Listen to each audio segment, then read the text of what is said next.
lisez-vous cette tendance avec ce marché qui est tout de même assez nerveux, assez volatile? Bonjour Cédric, bonjour à tous.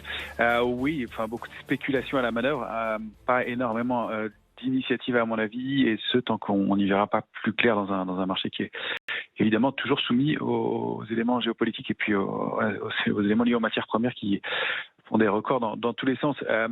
On a toujours beaucoup de volatilité au sein des indices, vous le disiez, et ça c'est quand même pas très sain. On a pas d'acheteurs forts dans ce marché-là. En tout cas, on le voit sur les options, par exemple, où il y a peu d'options d'achat dans le marché et il y a pas mal d'options de vente.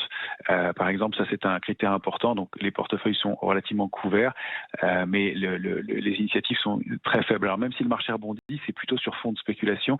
Il y a 45 000 contrats futurs qui ont été ouverts depuis le 18 février dernier et depuis 6 929 points. Probablement plutôt à la faveur des vendeurs. Je dis probablement parce que dans une séance comme hier, on a vu la création de 14 000 contrats futurs, mais il est difficile, compte tenu des plages de fluctuation et des écarts haussiers-baissiers, de déterminer si ce sont des contrats ouverts dans un mouvement haussier ou dans un mouvement baissier. Pour l'instant, le mouvement reste quand même à la faveur des vendeurs et on ne constate pas de diminution de la pression baissière, d'autant plus qu'on approche de l'échéance des marchés dérivés. Alors graphiquement et techniquement, on a quand même été testé à un niveau de support important, 5756, et une zone de support majeur qui est 5528, 5756, donc qu'on n'a pas enfoncé hier.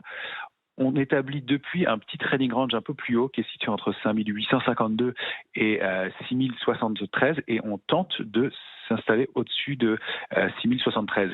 L'idéal, ce serait de déborder 6112 pour pouvoir accélérer un peu et réintégrer l'ancien canal baissier. Mais vous voyez, on en est là, on serait content de réintégrer un canal baissier qui est situé donc au niveau de 6014 pour l'instant, pour la séance.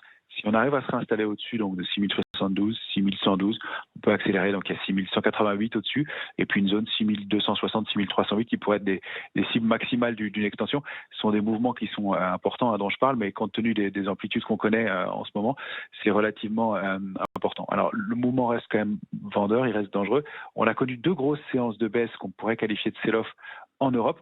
Reste quand même la question du sell-off sur les marchés américains. Le contexte n'est pas le même, certes, mais c'est un mouvement de capitulation qui marque en général la fin d'un mouvement baissier marqué, et on ne l'a pas constaté là-bas, alors qu'il y a quand même des éléments importants, notamment concernant l'inflation et puis la politique monétaire, bien sûr, dans les semaines à venir.